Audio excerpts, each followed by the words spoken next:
우리 하나님 말씀 봅시다. 구약 성경입니다. 이사야서입니다. 이사야서 43장. 이사야서 43장 1절로 7절까지입니다. 이사야서는 구약 성경이거든요. 1019쪽입니다. 제가 가진 성경은 1019쪽 1절부터 7절까지 제가 한 절 여러분 한 절 교독합니다. 하셨죠? 야곱아 너를 창조하신 여호와께서 지금 말씀하시느니라. 이스라엘아 너를 지으신 이가 말씀하시느니라. 너는 두려워하지 말라. 내가 너를 구속하였고 내가 너를 지명하여 불렀나니 너는 내 것이라. 내가 물 가운데로 지날 때에 내가 너와 함께 할 것이라. 강을 건널 때에 물이 너를 침몰하지 못할 것이며 내가 불 가운데로 지날 때에 타지도 아니할 것이요 불꽃이 너를 사르지도 못하리니 대전하는 여호와 내 하나님이여 이스라엘의 거룩한 이여 내 구원자이니라. 내가 애국을 너의 속량물로 구스와 스바를 너를 대신하여 주었노라. 내가 내 눈에 보배롭고 존귀하며 내가 너를 사랑하였은즉 내가 내 대신 사람들을 내어주며 백성들이 내 생명을 대신하리니 두려워하지 말라. 내가 너와 함께하여 내 자손을 동쪽에서부터 오게 하며 서쪽에서부터 너를 모을 것이며 내가 북쪽에서 이르기를 내놓으라. 남쪽에게 이르기를 가둬두지 말라. 내 아들들을 먼 곳에서 이끌며 내 딸들을 땅끝에서 오게 같이 하며 봅니다. 내 이름으로 불려지는 모든 자 곧 내가 내 영광을 위하여 창조한 자를 오게 하라. 그를 내가 지었고 그를 내가 만들었느니라. 아멘. 자 여러분 한번 따라합니다. 제목입니다. 따라합니다. 분명한 하나님의 약속입니다. 분명한 하나님의 약속입니다. 분명한 하나님의 뭐라고요? 약속이요. 약속. 한 주간 잘 보내셨죠? 네, 혹시 이번 주간에 내가 참 많이 힘들었어요. 어려웠어요. 그런 분이 오늘 계시다고 한다면 오늘 말씀 가운데 위로가 되었으면 좋겠습니다. 지금 우리가 살아가는 세기를 이제 1세기, 2세기 하잖아요. 지금 몇 세기죠? 21세기. 21세기예요. 21세기. T의 발음을 강하게 하지 마시고 21세기를 살아가는데요. 우리 인간은요. 여전히 문제들로부터 시련과 역경과 고난을 당하고 있습니다. 그렇죠? 아무리 경제적으로요. 우리가 이제 이 생활에서 예전에 경험하지 못했던 어떤 부요와 안정을 누리거든요. 제가 늘 그렇게 이야기해요. 지금 우리나라 대한민국은요. 조선시대 때 왕보다 일반 서민이 훨씬 잘 사는 거예요. 여러분이 안 살아보셨잖아요. 그 경제적인 여러 가지 여건을 보면 조선 왕보다 우리가 훨씬 더 잘 사는 거예요. 그런데 어때요? 사람들의 마음에 평안을 잃고 불안해하면서 살아간다. 혹시 이런 이야기 들어보셨는지 모르겠어요. 거북이가 보통 몇 년 사는 줄 아세요? 거북이. 네? 100년. 어이? 100년. 대충 하지 말고. 보통 200년 정도 산대요. 거북이가 200년. 그래서 거북이는 알을 많이 낳아요. 평생 한 100개의 알을 이렇게 낳기 위해서 1800km를 이렇게 여행을 갑니다. 산란을 하기 위해서. 거북이가 막 떠돌아다니다가 산란을 위해서 1800km를 여행을 하거든요. 근데 왜 거북이가 그 먼 거리를 갈 수 있는지 아세요? 네. 따라합니다. 초조함을 모릅니다.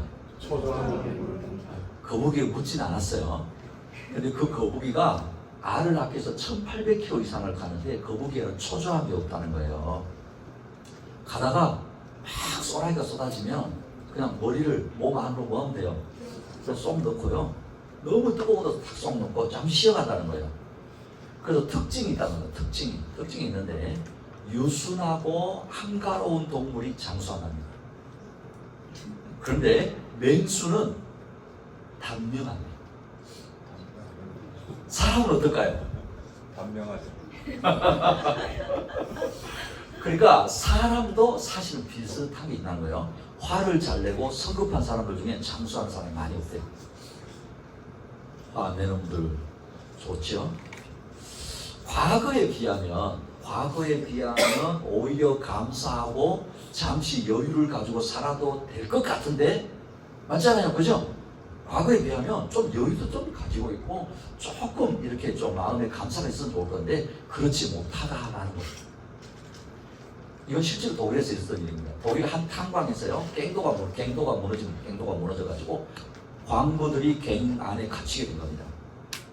외부와 연락이 완전히 차단됐어요. 그 일주일 만에 구조가 됐어요. 사망자는 단 한 명이었습니다. 여러분 어떤 사람 죽었는지 아세요? 화가 많이서. 시계를 차고 있었던 광부였어요. 시계를 차고 있었던. 그 무슨 이유일 것 같아요? 그래서 자꾸 시계를 쳐다 보니까 불안과 초조가 그를 숨지겠다. 심리적으로. 그런 이야기였습니다. 그러니까 여러분 우리가 어떤 마음을 갖는 게 참 중요한가라는 걸 볼 수 있죠. 발명왕 누구죠? 에디슨이 80세 생일 잔치 때 건강 비결을 물었어요. 어떻게 건강하십니까? 그러더니요. 내 건강의 비결은 쓸데없는 일에 분주하지 않는 것이고 여유를 즐기려고 노력합니다. 그랬다는 거예요. 그러니까 쓸데없는 일에 분주하지 말고 여유를 뭐 한다고요? 그냥 여유만 갖는 게 아니라 여유를 즐겼다라는 거예요. 여러분 하나님의 자녀, 하나님의 백성은 여유와 즐거움이 있으면 안 될까요? 어떻게 생각하세요? 제가 이런 말할 자격이 없어요. 일 안 하면 뭔가 불안해하고, 그죠? 뭔가 움직이고 있지 않으면 불안해 여기는 거, 여러분, 이게 좋은 게 아니에요. 여유가 있어야 되는 여유가. 오히려 세상 사람들이 그렇게 사는 게 아니라 그리스도인, 하나님의 자녀들은 앞에 제가 말했던 거북이 같이, 그죠? 그리고 그 에디슨과 같은 그런 마음으로 살아야 할 줄로 믿습니다. 세상 사람들은요, 자기 인생을 자기가 개척해야 된다고 자기가 이루어야 하기 때문에 늘 긴장하고 잠 못 이루지만은요, 하나님의 백성은 모든 것을 하나님께 맡기고 대신에 어떻게 해요? 기도하고 그리고 최선은 다하지만 결과는 하나님께 뭐 하는 거죠? 맡기는 거죠. 맡기고 마음의 여유와 감사가 있어야 된다라는 것입니다. 하나님의 백성이 자신의 삶에 이런 여유와 감사를 가질 수 있는 것은요, 그냥이 아니에요. 따라합니다. 분명한 하나님의 약속이 있습니다. 분명한 하나님의 약속이 있습니다. 그냥 마음 먹으세요 이런 게 아니라는 거예요. 분명한 하나님의 약속이 있기 때문에 그렇다 이 말입니다. 오늘 본문 내용입니다. 우리가 읽었죠? 이사야 선대. 오늘 본문의 메시지가 바로 이런 내용입니다. 이사야 선지자는요, 이 본문이 기록될 당시에, 그러니까 이사야 선지자가 이 이사야서를 기록할 당시 앞으로 100년에서 150년 후에 이스라엘이 바벨론에 의해서 멸망을 당해요. 앞으로 100년, 150년 후에 나라가 망합니다. 그리고 긴 포로 생활, 나라가 망해서 끌려간단 말이에요. 그렇게 그걸 지금 이사야가 보고 있는 겁니다. 그런데 거기서 끝나지 않고 하나님의 약속대로 다시 포로에서 귀환할 것을 예언하면서 동시에 예수 그리스도를 통해서 이루어질 메시아 왕국에 대한 영광을 예언으로 말씀하고 있다는 거예요. 이게 지금 이사야서입니다.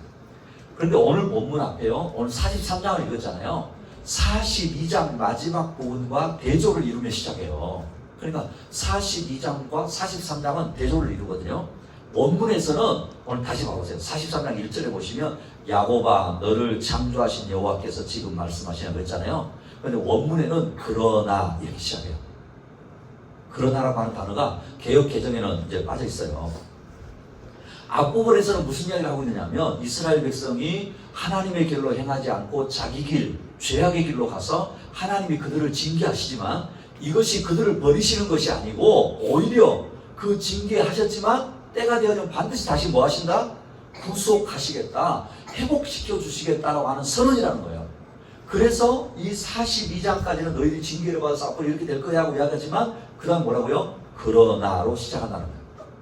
사랑하는 우리 학園교회 식구 여러분, 그리스도인 하나님의 백성의 삶은 따라합니다. 그러나의 인생입니다. 그러나의 인생입니다. 무슨 인생이라고요? 그러나 인생이라는 거예요. 나는 비록 하나님을 떠났고 하나님이 싫어하는 삶을 살았을지라도 그러나 하나님은 찾아오시고 버리지 아니하시고 회복시켜 주시는 하나님이십니다. 그러니 어떤 처지, 어떤 환경일지라도 반드시 붙들어야 할 것은요, 나를 향한, 우리를 향한 분명한 하나님의 약속입니다. 이 약속을 붙잡을 때 마음의 여유가 생기고 감사가 되고 행복해지고 하나님께 영광을 돌리게 되는 것입니다. 그래서 오늘은요, 분명한 하나님의 약속, 첫 번째 따라합니다. 하나님의 자녀입니다. 하나님의 자녀입니다. 그냥 하나님의 자녀입니다 이러면 또 직접적이잖아요. 자, 손은 오른손 다 드세요. 오른손. 자기 가슴을 두들기며 따라합니다. 나는 하나님의 자녀입니다. 나는 하나님의 자녀입니다. 할렐루야. 아멘. 또 따라합니다. 우리는 하나님의 자녀입니다. 우리는 하나님의 자녀입니다. 자, 1절을 우리 다시 읽어볼게요. 1절 시작. 야곱아 너를 창조하신 여호와께서 지금 말씀하시느니라. 이스라엘아 너를 지으신 이가 말씀하시느니라. 너는 두려워하지 말라. 내가 너를 구속하였고 내가 너를 지명하여 불렀나니 너는 내 것이라. 아멘. 제가 한동안 늘 애우고 암송했던 말씀이 이 말씀이에요. 내가 연약해지면, 내가 힘을 잃어버리면 내가 너를 지명하여 불렀나니 너는 내 것이다. 여기 보시면 하나님이 창조하셨다. 창조하셨다. 이 창조라고 하는 단어는요, 하나님의 능력에 의해서 존재케 된 피조물과의 관계에서 쓰는 용어예요. 창조. 사실은 인간은 창조의 능력이 없습니다. 누가 창조하시죠? 하나님이 창조하시는 거예요. 이 세상에 존재하는 모든 피조물은 하나님에 의해 창조되지 않은 것이 없습니다. 그러니까 우연히 저절로 되지 않았다 이 말입니다. 그러니 우리 자신도 부모를 통해서 세상에 태어났지만 궁극적으로 하나님에 의해 지음받은 존재입니다. 믿으십니까? 여러분 기억하셔야 돼요. 그러니까 내가 부모님을 통해서 태어났잖아요. 궁극적으로 올라가면 누구로부터 창조됐다고요? 그렇죠. 우리를 창조하셨을 뿐만 아니라 구속하셨다 이렇게 말씀하세요. 이 구속은 다른 사람을 대신 희생시키시면까지 하나님의 백성을 구원한다는 의미거든요. 이건 역시 궁극적으로 보세요. 죄 중에 있는 우리를 구원하기 위해서 예수 그리스도께서 대신 값을 지불하신 것을 말씀하는 거예요. 하나님을 반역하고 하나님을 떠나서 하나님 없는 삶을 살다 보니 절망과 낙심과 고통 속에 살아가야 하는데 하나님이 값을 지불하시면서 건져주셨다는 거예요. 이것이 구속입니다. 우리를 창조하시고 구속하신 분이 부르시고 너는 누구 것이라고요? 내 것이라 이렇게 말씀하십니다. 여러분 내 것이라고 하는 말은요 우리가 하나님의 소유임을 말씀하시는 거예요. 믿습니까? 이 세상의 모든 물건도 이것, 내 것, 그죠? 주인이 있는 것처럼 우리는 누구의 소유라고요? 하나님의 소유가 됐단 말이에요. 하나님의 소유가 되었다는 말은 우리의 신분이라고 할 수 있어요. 기억하십시오. 내가 하나님의 소유가 됐습니다. 이 말은 우리의 신분을 이야기하는 겁니다. 자기 신분을 아는 게 여러분 얼마나 중요한지 몰라요. 신분을 알아야지 그 신분에 걸맞는 행동을 하고 그 신분이 가진 특권을 알아야 함부로 살아가지 않기 때문에 그런 거예요. 제가 한 번씩 말씀드렸는데 여러분 해군사관학교, 육군사관학교, 공군사관학교 그 학생들은요 제복을 딱 입어요. 왜 제복을 입는지 아세요? 그들의 신분을 이야기해요. 그 제복만 딱 입으면 함부로 행동할 수 있나요? 함부로 행동할 수 없어요. 그러니까 신분을 알면 아 이게 이런 거구나 아는 거죠. 사도 바울은 이런 우리의 신분을 에베소서 5장 1절에서 잘 말씀합니다. 자 여러분 우리가 어떤 신분인가? 에베소서 5장 1절 큰 소리로 시작. 그러므로 사랑을 받는 자녀같이 너희는 하나님을 본받는 자가 되고. 자 보십시오. 우리의 신분이 뭐냐면 사랑을 받는 자녀 됐거든요. 하나님이 저와 여러분을 창조하시고 예수 믿어 구원받게 하셨고 너는 내 것이라고 부르시는 것은 하나님의 사랑받는 자녀가 되게 하시기 위함입니다. 할렐루야. 저와 여러분이 하나님의 사랑받는 자녀라는 거예요. 그럼 이 말은 또 어떤 분이 이래요. 그건 너무 두루뭉실하게 이야기하는 것 같다는데 자 그럼 또 따라합니다. 나는 하나님의 사랑받는 아들입니다. 자 딸들 따라합니다. 나는 하나님의 사랑받는 딸입니다. 좀 실감이 되나요? 그러니까 우리가 내 신분이 뭐 어떤 신분이냐면 하나님의 사랑받는 아들, 하나님의 사랑받는 딸이라고 하는 거예요. 자녀인데 그냥 자녀가 아닙니다. 여러분 우리 자녀들 오늘 예배 시간에 많이 와 있잖아요. 잘 들어보세요. 자녀는 그냥 자녀가 아니에요. 자녀는 생명이에요. 생명. 누구로부터 생명을 받은 거예요? 하나님. 그 조금 줄이면 그죠? 부모의 생명을 받은 거예요. 여러분 우리 사랑하는 자녀들 기억하세요. 자녀는 부모로부터 생명을 받은 거예요. 생명을. 그냥 받은 거 아니에요. 그리고 사랑을 받은 거예요. 그 자체예요. 그 자체. 그러니까 자녀는 부모의 사랑, 부모의 생명 자체예요. 그러니 소중하고 존귀한 존재임에 틀림없습니다. 여기에 더해서 하나님이 우리를 사랑하는 자녀로 어떻게 보시는 줄 아세요? 그냥 하나님 사랑하는 자녀다 이렇게 말씀하시지 않아요. 자, 다시 오늘 본문 4절 볼게요. 4절 읽어봅시다. 시작. 내가 내 눈에 보배롭고 존귀하며 내가 너를 사랑하였은즉 내가 내 대신 사람들을 내어주며 백성들이 내 생명을 대신하리니. 자, 잘 보세요. 하나님 우리를 사랑하는 자녀라고 그랬잖아요. 그 사랑하는 자녀에 대해서 뭐라고 표현하느냐면 보배롭고 존귀하게 여기며 사랑한다 그랬어요. 보배롭고 존귀하게 여긴다. 자, 이게 좀 느낌이 오세요? 혹시 여러분 이제 자녀들은 부모님이 나보고 야, 너 보배롭고 존귀한 내 자식이야 이러면 좀 감이 오세요? 얼마나 사랑한다는 거 느낌이 있나요? 오늘 아침 식사 안 하셨어요? 잘 아마 감이 안 올 수 있을 거예요. 아, 우리 왜 생뚱맞게 이런 이야기 하시나 이럴 수 있잖아요. 그죠? 그래서 보세요. 공동 번역 성경이 있어요. 공동 번역 성경이 있는데 거기에서는 이걸 어떻게 표현하는지 잘 보세요. 자, 이사야서 43장 4절 우리 다시 천천히 한번 읽어봐요. 시작. 너는 눈에 넣어도 아프지 않을 나의 귀염둥이 나의 사랑이다. 계속 그러니 어찌 해안 지방을 주고라도 너를 찾지 않으며 부족들을 내주고라도 너의 목숨을 건져내지 않으랴. 조금 감이 오나요? 이 감이 오셔야 돼요. 지금 하나님 나는 우리를 사랑하는 자녀다 이렇게 표현했는데 그걸 뭐라 하냐면 너는 눈에 넣어도 아프지 않을 나의 귀염둥이 나의 사랑이다 이렇게 표현한다. 오늘 우리 어르신들은 아우 저런 표현을 어떻게 하나님인데 우리 하나님 사실 이렇게 표현하는 거예요. 우리에게 우리가 얼마나 소중한 존재인지 감이 잡히냐라는 거예요. 그래서 보통 이제요 나의 귀염둥이 사실 저도 우리 애들한테 이런 말 안 써봤어요. 근데 보통 이제 이런 표현을 많이 해요. 눈에 넣어도 그치. 보통 부모님들이 자식을 사랑한다고 표현할 때 눈에 넣어도 아프지 않아 이렇게 표현하는 게 그 말이라는 거예요. 어떻게 자식을 눈에 넣겠어요? 눈에 넣어도 아프지 않을 존재라고 이렇게 표현하는 거예요.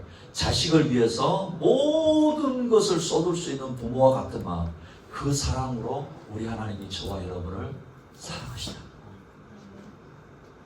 그러니까 저와 여러분, 우리는 이 세상에서 하나님 안에서 이런 존재예요.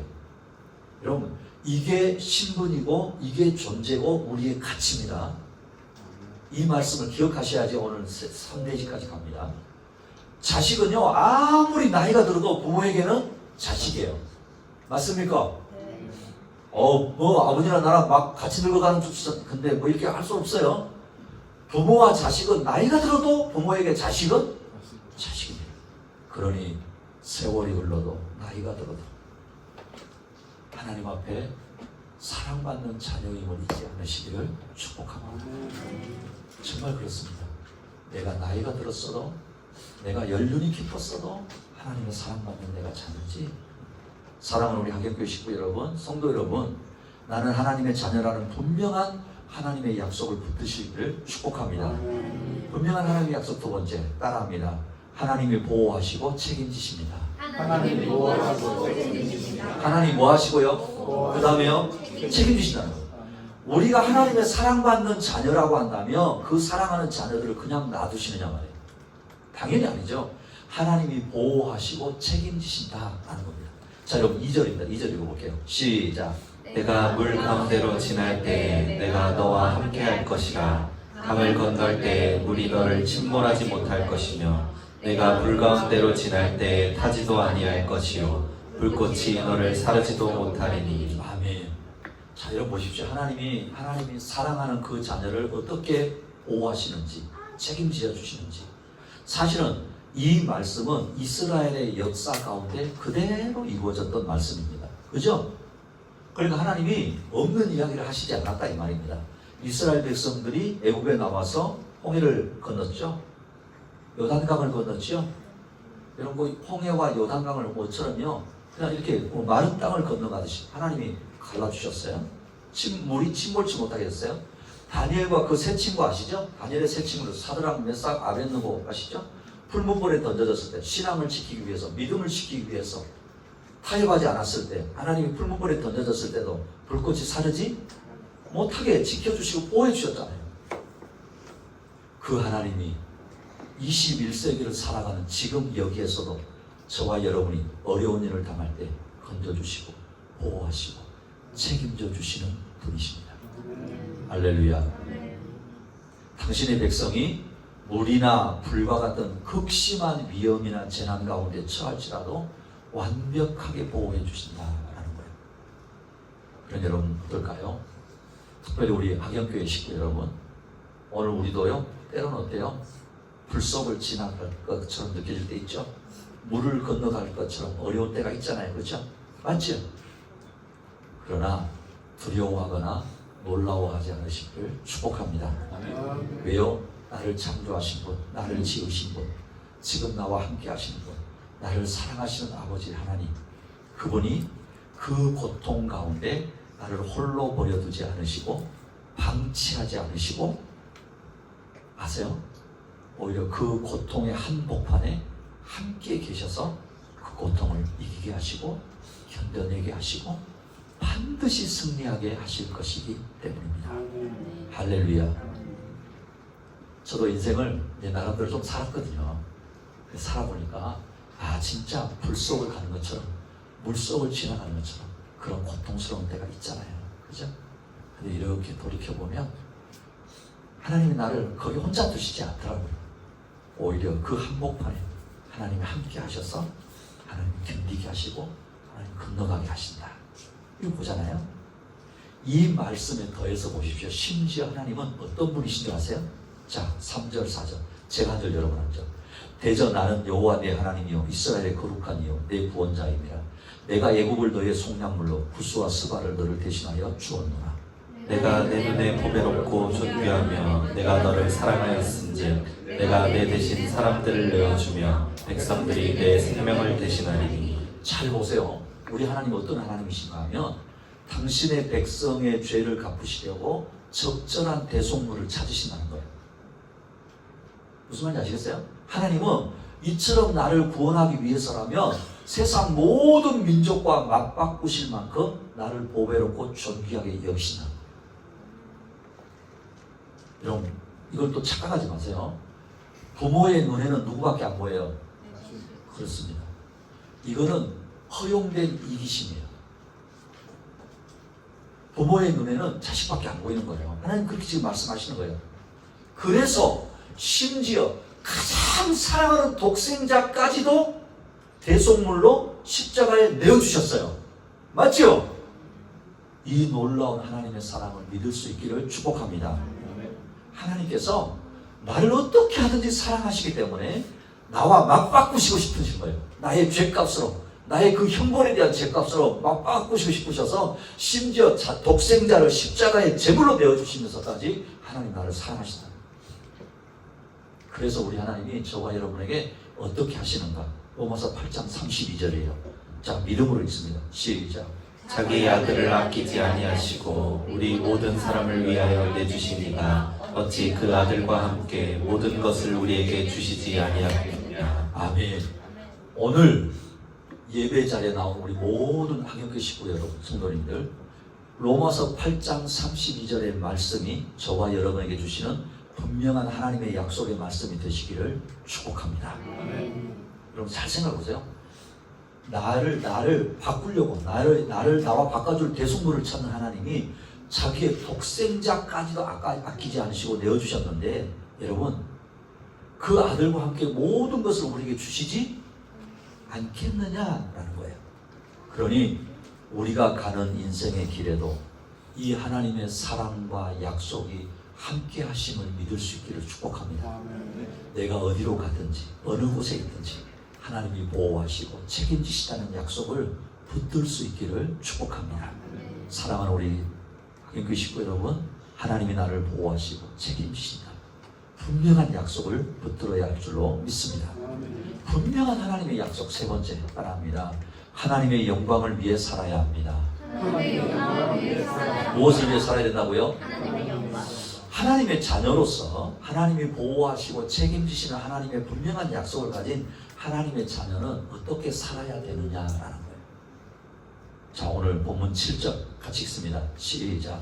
내 이름으로 불려지는 모든 자 곧 내가 내 영광을 위하여 창조한 자를 오게 하라. 그를 내가 지었고 그를 내가 만들었느니라. 하나님이 우리를 창조하시고 자녀 삼아주신 목적이 하나님의 무엇을 위해요? 영광을 위해서 살게 하기 위해서다. 이렇게 말씀합니다. 사랑하는 우리 지체 여러분, 기억하십시오. 저와 여러분의 삶의 목적이 하나님의 영광입니다. 돈 버는 것, 출세하는 것, 내가 뭔가 원하는 그것, 여러분 그것을 뛰어넘어 하나님의 영광을 볼 수 있기를 축복합니다. 그래서 종교개혁자 마틴 루터 아시죠? 마틴 루터는요, 인간의 궁극적인 목적은 구원이 아니라 하나님의 영광이다 그랬어요. 그냥 멋진 말이 아니에요. 인간의 궁극적인 목적은 구원이 아니라 하나님의 영광이다. 그런데 자신의 삶을 하나님의 영광을 위해 살기 위해서도 먼저 자신의 가치를 알아야 돼요. 그래, 다시 말씀드립니다. 내가 어떤 존재인지를 알아야지 그 가치 있게 살 때 하나님께 뭐가 되는 거예요? 영광이 되는 거예요. 그래서 여러분 다시 보십시오. 4절 다시 볼게요. 하나님이 저와 여러분을 어떻게 보신다고 했죠? 내가 내 눈에 보배롭고 존귀하며 내가 너를 사랑하였은즉 그랬잖아요. 그렇죠? 저와 여러분은 하나님이 보배롭고 존귀하게 보신다라는 거예요. 그러니 하나님 앞에서 보배롭고 존귀한 자의 의식을 가지고 살아야 합니다. 여러분 기억하십시다. 하나님이 나를 보배롭고 존귀하게 보시니까 나도 어떻게 봐야 되는 거야? 나를 보배롭고 존귀하게 보셔야 된다는 거예요. 자, 여러분 자기 옆에 있는 분에게 오늘 진짜 축복하는 거예요. 뭐라고 하시냐면 당신은 보배롭고 존귀한 분입니다. 자, 여기까지 인사하면 안 돼요. 다시 다운다운 이야기합니다. 보배롭고 존귀한 분 옆자리에 앉게 해주셔서 감사합니다. 맞죠? 하나님 뭐라고요? 보배롭고 존귀하다고 했으니까 내가 보배롭고 존귀한 뿐만 아니라 이분도 보배롭고 존귀한 거예요. 그래서 보배롭고 존귀한 분 옆자리에 앉는 걸 영광으로 생각합니다. 그렇게 표현해야 되는 거예요. 이 세상을 살아갈 때 사람들 앞에서도 이 의식을 가지고 살아갈 수 있기를 축복합니다. 그리고 자기를 비하하지 말라는 거예요. 자꾸 여러분, 지금 제가 그랬잖아요. 우리나라가 조선시대 때 임금님보다 더 잘 사는 일반 사람들인데도 감사도 없고 불평이 있고 불만이 많죠? 이런 거예요. 왜 그런지 아십니까? 자꾸 비교하는 거예요. 여러분 자기를 비교하지 마세요. 비하하지도 마세요. 한탄하거나 원망하거나 불평하지 마십시오. 내가 가진 소유로, 내가 가진 세상의 지위로 자기를 판단하지 말라는 거예요. 기억하십시오. 내가 가진 소유, 내가 얼마를 가졌나, 내가 지금 무슨 일을 하고 있나, 그걸로 자기 가치를 판단하는 게 아니에요. 우리의 가치는 소유로 판단되는 게 아닙니다. 우리의 가치는 세상의 소유로 판단되는 게 아니라는 거예요. 우리의 가치는 자신의 지식으로 판단되는 거 아닙니다. 내가 얼마큼 배웠어, 그게 가치가 아니에요. 세상 사람들을 몰라서 그렇게 판단할지라도 하나님의 사람, 하나님의 자녀, 하나님의 백성들은 이런 것들을 판단해서는 안 됩니다. 하나님의 가치로 봐야 되는 거예요. 할렐루야. 그러니까 하나님이 나의 가치를 아시면 되는 거예요. 또한요, 내가 하나님 안에서 나의 가치를 알면 되는 거예요. 사람들은 세상적인 조건으로 가치를 판단하려고 합니다. 그렇잖아요? 정말 세상 사람들은요, 세상적인 조건으로 가치 판단을 가져요. 거기다가 기준을 두고 이렇다 저렇다 말하고 사람도 그렇게 봅니다. 그리고 나도 그렇게 나 자신을 보고 서로를 보려고 하는 거예요. 따라합니다. 그것이 세상의 문제입니다. 이게 세상의 문제. 믿음을 말하고 주님의 자녀임을 말하면서도 신앙적이지 못하고 성경적이지 못한 사고 속에 빠져 살 수 있는 거예요. 그리고 우리가 하면 하는데 내 안에 세상적인 가치가 끄덕 들어있는 거예요. 자신의 삶을 하나님의 영광을 위해서 살기를 원하십니까? 다시 묻겠습니다. 자신의 삶을 하나님의 영광을 위해 살기를 원하십니까? 그렇다면 먼저 하나님께로부터 자신의 가치를 매기십시오. 하나님이 어떻게 나를 보는지 보란 말이에요. 사람들이 나를 보고 판단하듯 그렇게 보지 말라는 거예요. 그리고 서로에 대해서 마찬가지입니다. 세상 사람들의 가치 기준보다 하나님 안에서의 우리의 존재 가치가 더 소중하다는 것을 알고 그 안에서 살아갈 때 그 사람의 삶이 하나님의 영광을 위하게 되는 것입니다.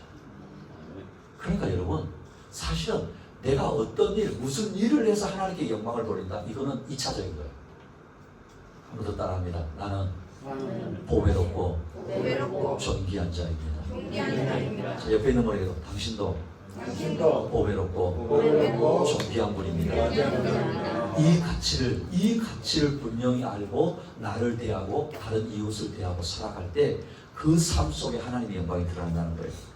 사랑하는 우리 교회 식구 여러분, 하나님께서 나를 소중하게 여기시고 보배롭고 존귀하게 여기시는 여기에 가치를 두고 당당하게 살아가시기를 축복합니다. 물론 이런 가치 있고 존귀한 자이지만 어려움이 있을 수 있습니다. 오늘 본문 보세요. 하나님의 자녀라 할지라도 어디 가운데 지난다고요? 물 가운데, 불 가운데. 아니, 하나님의 자녀이며 물 안 지나고 불 안 지나가야 될 거 아니에요? 그러나 하나님은 분명히 말씀하고 있는 거예요. 이런 가치 있는 존재라 할지라도 물 가운데, 불 가운데 지나갈 수 있다는 거예요. 그런데 중요한 것은 하나님께서는 존귀한 자녀를 버려두지 아니하신다는 겁니다. 반드시 지키시고 회복시키시고 보호하신다는 거예요. 그러니 이 약속의 말씀을 믿고 자신의 인생을 살아갈 때 하나님은 저와 여러분의 삶을 통해 영광을 받으시게 될 것입니다. 저는 우리 학영교회가 이런 교회가 됐으면 좋겠습니다. 하나님이 또 하나의 교회를 그저 세우신 것이 아니라 각자의 자리에서 이 약속의 말씀을 붙들고 사람을 통해서 하나님의 영광이 나타나기를 소원합니다. 그래서 여러분, 우리 학영교회 와서 온 모든 분들에 대해서는 우리가 나에 대한 하나님의 그 가치가 다른 이 지체를 향한 그 가치가 같이 나타나는 것입니다. 사랑하는 우리 학영교회 식구 여러분, 하나님이 나를 보실 때 보배롭고 존귀한 자로 보시듯이 자신의 가치를 이렇게 두고 살아감을 통해서 하나님의 영광을 드러내는 저와 여러분 되시기를 축복합니다. 말씀을 맺겠습니다. 하나님의 백성, 하나님의 자녀는 하나님의 약속을 붙들고 믿음으로 살아갑니다. 우리가 살아가는 세상이 만만치 않습니다. 그러나 세상이 하나님보다 크지 않습니다. 세상이 하나님보다 힘 있는 것 아닙니다. 오늘 주신 분명한 하나님의 약속을 붙들었으면 좋겠습니다. 나는 하나님의 자녀입니다. 그러니 하나님이 나를 보호하시고 책임지십니다. 이 가치를 분명히 알고 살아갈 때 하나님의 영광을 위해 살아가게 될 것입니다. 이 분명한 하나님의 약속이 저와 여러분에게 주신 약속이 되고 삶이 되시기를 축복합니다. 기도하십시다.